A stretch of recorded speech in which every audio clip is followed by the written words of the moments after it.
நேயர்களே, பீகாரினுடைய தேர்தல்ல தற்போதைய நிலை எதுவாக இருக்கிறது?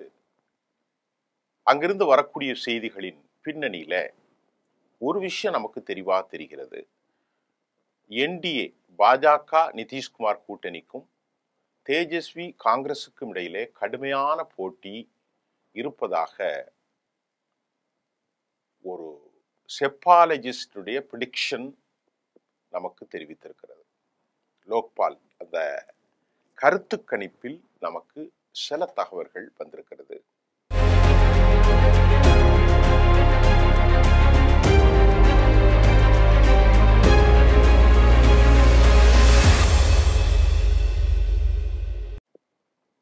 பீகார்ல மொத்தம் 243 சட்டமன்ற தொகுதிகள் இருக்கிறது. இதுல பெரும்பான்மைக்கு 122 தொகுதியில வெற்றி பெற்றவர்கள் ஆட்சி அமைப்பார்கள். பீகார் சட்டமன்ற தேர்தல் முடிவுகள் எப்படி இருக்கும் என்பது தொடர்பாக லோக்போல் தமது கருத்து கணிப்புல 2 நாட்களுக்கு முன்பு லோக்போல் வெளியிட்டிருக்கிறது. இந்த கருத்து கணிப்பில் எது வந்திருக்கிறதுன்னு பார்ப்போம். காங்கிரஸ் தலைமையிலான லாலு பிரசாத்தினுடைய ஆர்ஜேடி 118 முதல் 126 இடங்களை கைப்பற்றும். நல்லா கவனிங்க. இந்த கூட்டணிக்கு 39% முதல் 42% வாக்குகள் கிடைக்கும் என லோக்போல் தனது பிரெடிக்ஷனை தெரிவிச்சிருக்கிறது. எத்தனை தொகுதிகள் கிடைக்கும்? திருப்பி நான் உங்களுக்கு சொல்றேன். காங்கிரஸ் ஆர்ஜேடி, அதாவது ராகுல் காந்தியும் தேஜஸ்வி யாதவ் ஆர்ஜேடி, ராஷ்டிரிய ஜனதா தளம், இது 118 இருந்து அதிகபட்சமாக 126 இடங்களை கைப்பற்றும். பெர்சன்டேஜ் கணக்கை பார்த்தாச்சுன்னா அதிகபட்சமாக 42%, 39% கிடைக்கும் அப்படின்ட்டு சொல்லியிருக்கிறாங்க. இது இந்தியா கூட்டணியினுடைய ஒரு முன்னணி. 126 தொகுதி வரைக்கும் வரலாம் அப்படின்ட்டு. இப்ப அடுத்து எதிர்த்துல இருக்கிறது யாரு? நிதிஷ்குமார் பாஜக ஜேடியு கூட்டணி. இவங்களுக்கு அவங்களுக்கு இடையில ஒரு 12 தொகுதிகளை வித்தியாசப்படுத்தி காட்டுறாங்க. பாரதிய ஜனதா ஜேடியு கூட்டணிக்கு 105 முதல் 114 இடங்கள் கிடைக்கும். இந்த கூட்டணிக்கு விகிதாச்சார பெர்சன்டேஜ் அடிப்படையில் 38 41% வாக்குகள் கிடைக்கும் என லோக்போல் தனது கருத்து கணிப்பில் தெரிவித்திருக்கிறார். அதிகபட்சமாக 2 பேருக்கு இடையில 1% தான் வித்தியாசம் இருக்கிறது. பாரதிய ஜனதாவுக்கும் காங்கிரசுக்கும், அதாவது நிதிஷுக்கும் தேஜஸ்விக்கும், இந்தியா கூட்டணிக்கும் பாரதிய ஜனதாவுக்கும் இடையில வித்தியாசம் ஒரே 1% தான். அப்படி என்றால் இந்த 1% ஒரு 10-20 தொகுதி வந்துடும். நெக் அண்ட் நெக் போட்டியா இருக்கு. யார் வெற்றி பெறுவா களத்துலன்னு சொல்ல முடியல. அதை தாண்டி இதர கட்சிகளுக்கு 2 முதல் 5 இடங்கள் கிடைக்கலாம். இதர கட்சிகளுக்கு 5 முதல் 12% வாக்குகள் கிடைக்கும். இந்த 12% வாக்குனா பெரிய முக்கியம்.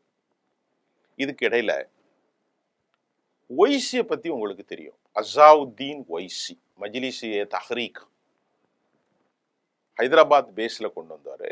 இவர் அங்க ஏற்கனவே 4 தொகுதிகளில் வெற்றி பெற்றார். பீகார்ல முஸ்லிம்கள் இவருடைய பேச்சில வசியப்படுவதுண்டு. இவர் பி டீம், பிஜேபியினுடைய பி டீம் என்றும் சொல்லப்பட்டது. ஆனால் பிஜேபியோடு பி டீமா அவர் இருக்கணும் என்றால் பிஜேபியோட அக்ரிமெண்ட் போட்டு தான் இருக்கணுங்கிறதல்ல. இவருடைய நடவடிக்கைகளை பாஜக ஆதரித்தாலே முஸ்லிம் வாக்கை அவர் உடைப்பதற்கு சகல தகுதியும் அவருக்கு உண்டு. இத பாரதிய ஜனதா மனமகிழ்ச்சியோடு வரவேற்பார்கள். அவருக்கு எந்தவித அக்ரிமெண்டோ நேரடியாக கூட பாஜக பிரதிநிதிகள் அசாவுதீன் ஒய்சியோடு பேச மாட்டார்கள். அவர் தனது பணியை செய்வதற்கு பாஜக உளவு அமைப்புகளின் மூலம் நல்ல ஆதரவு கொடுக்கிறார்கள். புதன்கிழமை அவர் ஒரு பிரச்சார கூட்டத்தை தொடங்கி வைத்து பின்பு செய்தியாளர்கள்ட்ட அசாவுதீன் ஒய்சி பேசுறார். அவர் என்ன சொல்றாருன்னா, எங்கள் கட்சி பீகார் பிரிவுடைய ராஷ்டிரிய ஜனதா தள தலைவர் தேஜஸ்வி யாதவுக்கு கூட்டணி தொடர்பாக நாங்க பல கடிதங்கள் அனுப்பினோம். அதுல கடைசி கடிதத்துல 243 தொகுதிகள் உள்ள பீகார்ல எங்களுக்கு ஒரு 6 தொகுதிகளை ஒதுக்குங்க. நாங்க எதிர்க்கட்சிகளுடைய இந்தியா கூட்டணியில் இணைய தயாராக இருப்பதாக அவர் சொல்றார். நாங்க லெட்டர் எழுதிட்டோம். ஆனா இனி முடிவெடுக்கக்கூடிய பொறுப்பு எங்க கையில் இல்ல, அவங்க கையில தான் இருக்கு. நாங்க கோரிய தொகுதியை ஒதுக்கினால் இந்தியா கூட்டணியில நாங்க தொடருவோம். இல்லைன்னா தனிச்சு போட்டிட்டு இதன் மூலம் பாஜகவுக்கு நாங்கள் மறைமுகமாக உதவுவதாக யாரும் எங்களை குற்றம் சொல்ல முடியாது. எதிர்க்கட்சிகள் கூட்டணியில் இருந்து எங்களுக்கு உரிய பதில கிடைக்காவிட்டா நாங்க தனிச்சு தான் போட்டிடுவோம். அப்புறமா பாருங்க, நீ தனிச்சு போட்டிட்டு முஸ்லிம் ஓட்டையெல்லாம் பிரிச்சு பாஜகவுக்கு ஆதரவு அளித்து விட்டாய் என சொல்லக்கூடாது என ஒய்சி ஓப்பன் டெக்ளரேஷன், வெளிப்படையான அறிவிப்பானையை அவர் வெளியிட்டிருக்கிறார். அவர் தான் சொல்லிட்டார, நான் பாஜக ஆளுன்னு சொல்லாத, கேட்ட 6 தொகுதிகளை கொடு. ஆனா இப்ப நமக்கு என்ன செய்தி பீகார்ல இருந்து வந்திருக்குன்னா, பீகார் இந்த முறை இந்த லோக்போல் போலிங், இந்த கருத்துக்கள் செப்பாலஜிஸ்ட்லாம் 100% உண்மை இல்லை, அது ஒரு செய்தி தான். ஆனா முஸ்லிம்கள் 18%, ஓபிசிக்கள் 36%, தலித்துகள் மகா தலித்துகள் 20%, 36, 46, 56, கிட்டத்தட்ட ஒரு 66-70% இவர்கள் ஓட்டும். மீதி 22% உயர் சாதியினர் ஓட்டுகள், தாக்கூர்கள், பிராமணர்கள், இப்படிலாம் இருக்கு. நிதிஷ்குமார் இருக்கக்கூடிய அந்த குருமி சதவீதம் 3% மட்டும்தான். தாக்கூர்களும் பிராமணர்களும் இன்னும் குஷ்வாஹா போன்ற உயர் சாதிகள் எல்லாம் வாக்கு வங்கியில பாஜகவின் நிரந்தரமான வாக்காளர்கள்.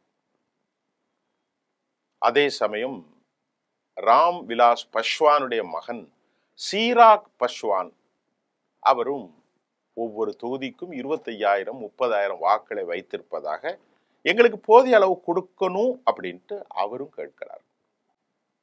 இப்ப கடந்த முறை பீகார் பேரவை தேர்தலில் 20 தொகுதிகளில் போட்டிட்டு 5 இடங்களில் எங்கள் கட்சி வென்றது. யார் சொல்றா? ஒய்சி. பீகாரில் ராஷ்டிரிய ஜனதா தளம் தான் எதிர்கட்சிகள் அணிக்கு தலைமை வகிக்கிறது. எனவே அந்த கூட்டணியில் உள்ள காங்கிரஸ் இடதுசாரிகளிடம் பேசாம நாங்க ராஷ்டிரிய ஜனதா தளம் கட்சியோடு கூட்டணி பேச முயற்சிக்கிறோம். கடந்த இமாச்சல பேரவை தேர்தலில் பீகாரின் சீமாஞ்சல் பகுதியில ஒய்சி கட்சி தனித்து போட்டிட்டு ராஷ்டிரிய ஜனதா தளம் கூட்டணி போதிய பெரும்பான்மை பெறாமல் போனது. இது காரணம் அப்படின்னு சொல்றாங்க. இப்ப நம்ம ஒய்சியை பத்தி பேசும்போதுதான் இதையும் சொல்றாங்க. ஏன்னா அந்த கட்சியில முஸ்லீம்கள் வாக்கு வங்கியை ஒய்சியின் கட்சி உடைத்து ஏராளமான வாக்குகளை பெற்றதன் மூலமாக கடந்த முறை ரொம்ப நெக்கா தேஜஸ்வி தோத்து போயிட்டார். சரியா? இப்ப நான் சொன்னது முஸ்லிம்கள் 17%, 18%, யாதவ்கள் இருக்கிறார்கள், தலித்துகள் இருக்கிறார்கள், பெரும்பான்மையாக வாழக்கூடிய ஓபிசி மக்கள் 36 விழுக்காடு இருக்கிறார்கள், உயர் சாதி 20%க்கு மேல், பிராமணர்கள், பனியாக்கள், குஷ்வாக்காக்கள், குருமி ஒரு 3%, நிறைய பேர் இருக்காங்க. இப்போ இந்த முஸ்லீம் வாக்குகள் எப்போதும் பாஜகவுக்கு இல்லை. இது ரொம்ப முக்கியம். அதே போன்று இந்துக்கள் என்று சொன்னாலும் அங்கே இருக்கக்கூடிய யாதவுடைய வாக்குகள் பாஜகவுக்கு குறைவாகத்தான் போகும்.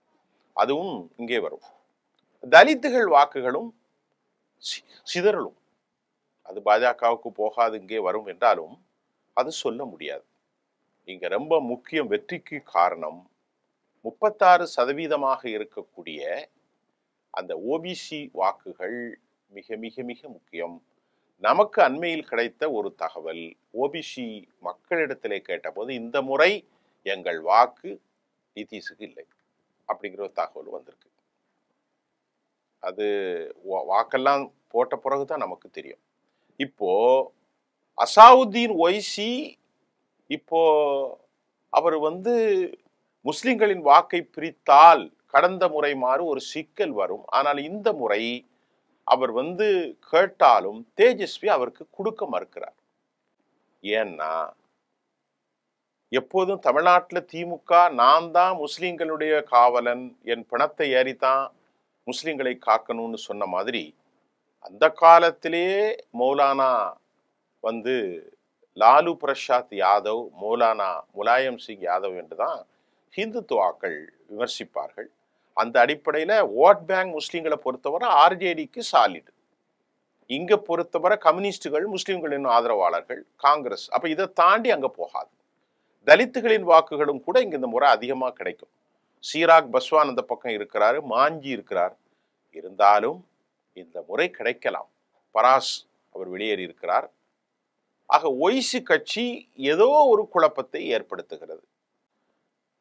ஒய்சி கட்சிக்கு 5 சீட்டு கொடுக்க மாட்டாங்க.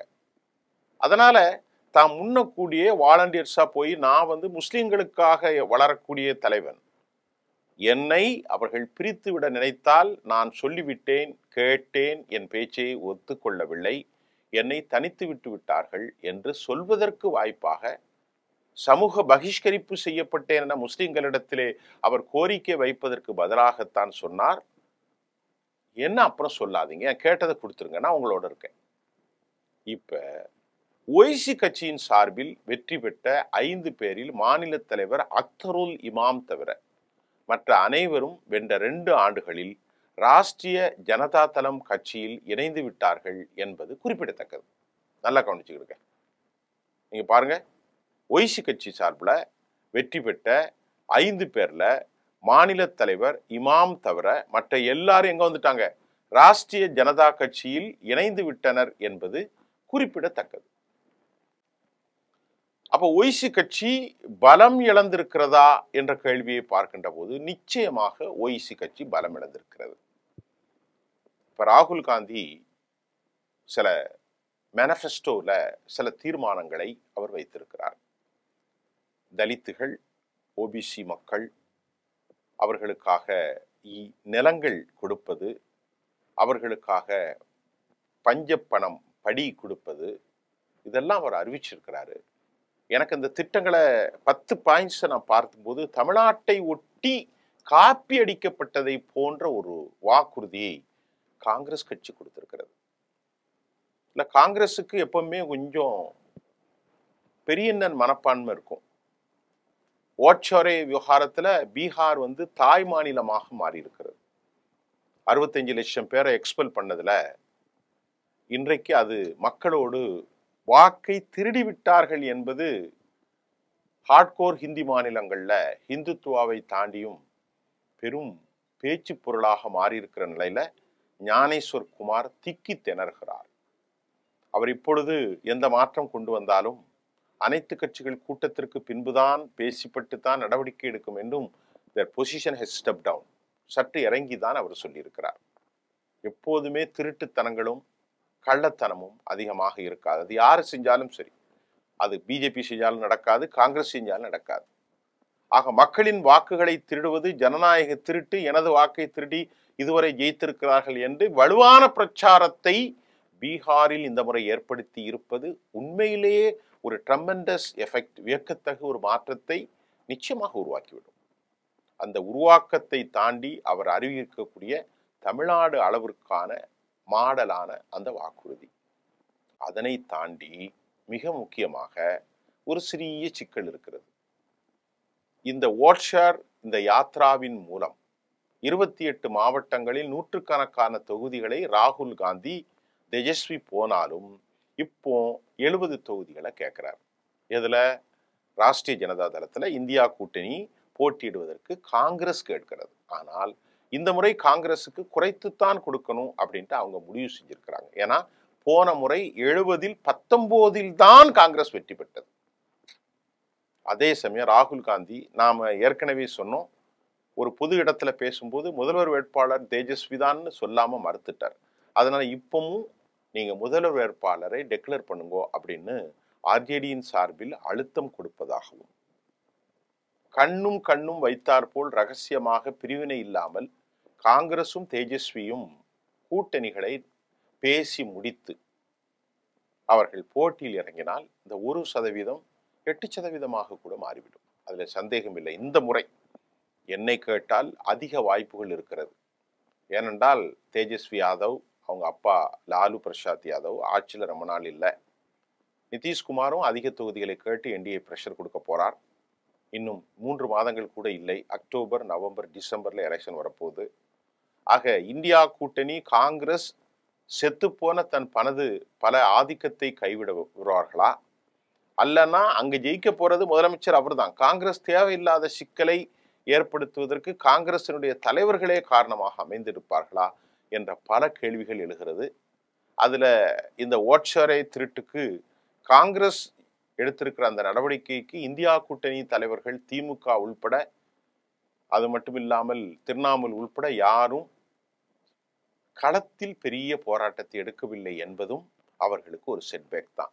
இருந்த போதிலும் 2 விழுக்காடு 1 விழுக்காட்டில் இந்தியா கூட்டணி இந்த போட்டியில முன்னணியில் இருக்கிறார்கள்.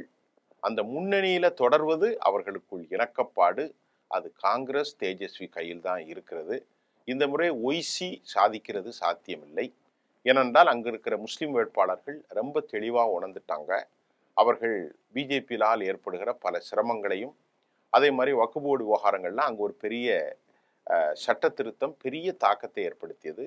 அதனால இந்த முறை அதிக வாய்ப்பில் 1% வாக்குகளையாவது கூடுதலாக பெற்று தேஜஸ்வி காங்கிரஸ் வெற்றி பெற அதிக வாய்ப்பு இருக்கிறது என்பதுதான் அங்கிருந்து வரக்கூடிய கலெக்டிவ் நியூஸினுடைய சாராம்சமாக இருக்கிறது. நன்றி.